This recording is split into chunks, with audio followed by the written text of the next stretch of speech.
Hi David. Harry. Hi Harry, so Nice to meet you. Nice to meet you.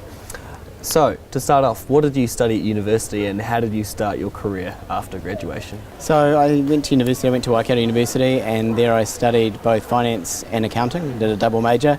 And while I was at university, I worked in a number of different little jobs, so I got plenty of kind of commercial experience at the same time. So that's how I kind of got started, and then went to Ernst & Young, where I worked as an auditor for a couple of years. And then I applied for this little advert and ended up working at Air New Zealand, where I've been for the last 24. And this discipline of finance, what does it look like on a day-to-day basis at such a unique firm like Air New Zealand? I think finance has evolved a little bit over time, and you've seen quite a big sort of separation between what you would call traditional accounting of debits and credits to much more of a commercial advice. Very much I've seen the finance teams integrate themselves to part of the management and decision making teams across the organisation in all of its different areas. So we have an area which does all of the sort of transactional processing, and there's sort of some accounting that goes with that. We have a few people that are involved in the statutory accounting, and those are the ones that understand and know all about how their various accounting standards go.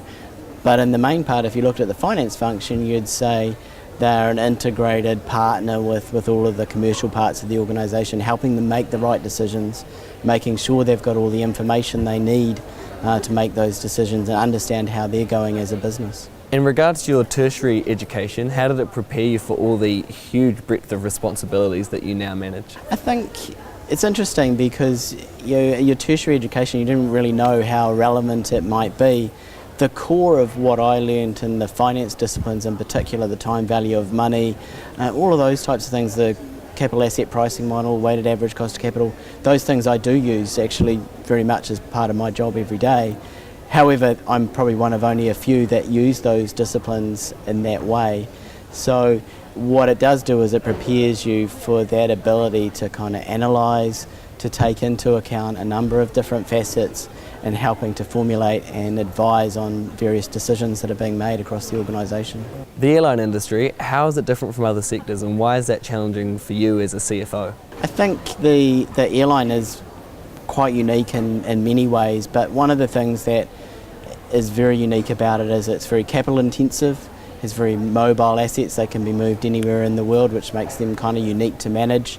It has a very complex revenue model and a very complex relationship with its customers. There's many sources by which customers can interact with the organisation. Some customers don't interact in the organisation until they turn up for their flight because they've booked through a travel agent, all those kind of things, whereas others will be booking direct on the internet and that way. And the other thing that goes on is just that sheer complexity of all those different parts of the operation. It means that it's not just complex in one area, it's complex in many, and that makes it a real challenge. How have recent changes in the tourism industry impacted Air New Zealand, and how have you as a CFO of the firm responded? So specifically I think the growth in tourism, and we're very much tied up with Tourism New Zealand in the way that we work with them to develop markets offshore, and we've seen 10% growth in tourism over the last year. That's part of that partnership. What it means for us is that we need to think, how do we manage this additional tourism infrastructure, and how do we lobby for that infrastructure, for hotel beds, for venues for people to go, and then how do we make sure that that infrastructure doesn't come under too much pressure? How do we extend the peak season out into the shoulders? How do we make sure that tourists find their way to different parts of New Zealand, so creating more regional tourist attractions, whether it be Napier, whether it be other destinations around, not just the Queenstowns, Rotoruas. As current students of the University of Otago, what should we be doing to enhance our skill set for employment once we graduate? I think the key thing as you embark and use this time to create as much depth of knowledge, agility in learning, and understanding how you then go and apply that into the real world. The more real world experiences you can get as you prepare yourself, the better. What qualities does Air New Zealand look for in their employees? I think that's that ability to have a good commercial acumen is key, and often the brightest students might not necessarily be the ones with the best commercial acumen. So as I look at people that we're interviewing to come and work at Air New Zealand, I'm looking for a sort of reference that they've got the ability to make great decisions, that they've got the ability to take into account not just the financials, but to get behind the numbers, understand what's really going on and make the right decisions. You've worked at Air New Zealand for 24 years, quite an extensive career. Why have you stayed so long at Air New Zealand? I think part of that is it is a very challenging industry. It's one that grabs you because it is so exciting and that the assets are very cool and very interesting.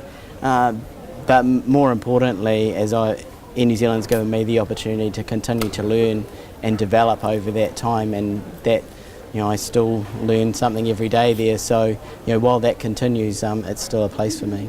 And if you were to rewind the clock and start your career again, what is one thing that you would do differently? As I said, I think developing that breadth of knowledge and experience early in your career, I think, is really important. So taking those opportunities as much as possible. In such a busy role, how do you balance your workload with family and personal time? It is a challenge, and it's one that you've got to keep checking yourself in regard to. I think modern day digital technology really helps. As I say, it means you can stay connected and still be at your kids' sport or at their school at any time during the day, and you're still connected. But it does require discipline, and it does require you to think about it and make sure that you're spending quality time with your family and getting a break from the office. Thank you very much for your time. We've all learned a lot from hearing you speak, so thanks again, David. Thank you, my pleasure.